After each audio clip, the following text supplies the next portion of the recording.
வணக்கம். நான் பாரதி மோகன். நான் நாகர்கோவிலில் இருக்கிறேன். என் வயது 65.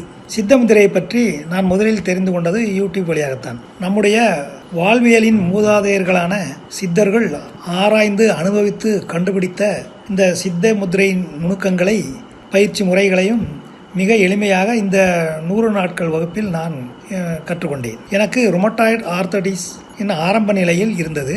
இடதுகால் முட்டியில் வீக்கம், வலியும் இருந்தது. இதற்கு தீர்வாக நான் சந்தி முத்திரையை தினமும் காலை 20 நிமிடம், மாலை 20 நிமிடம் தொடர்ந்து ஒரு வாரம் செய்து வந்தேன். அதன் பிறகு இந்த கால் முட்டி வீக்கமும் வலியும் படிப்படியாக குறைய ஆரம்பித்தது. இப்பொழுது எனக்கு அந்த பிரச்சனை முழுவதுமாக குணமாகிவிட்டது. அப்படியே இனி எனக்கு அந்த பிரச்சனை திரும்ப வந்தாலும் எனக்கு உதவுவதற்கு எனது நண்பன் முத்திரை சந்தி முத்திரை இருக்கிறார். இந்த நுட்பமான அறிவை நமக்கு பயிற்றுவித்த நம்ம ஆசான்கள் டாக்டர் சாலை ஜெயகல்பனா அவர்களுக்கும் டாக்டர் சாலை மருதமலை ஐயா அவர்களுக்கும் என் மனமார்ந்த நன்றிகள்.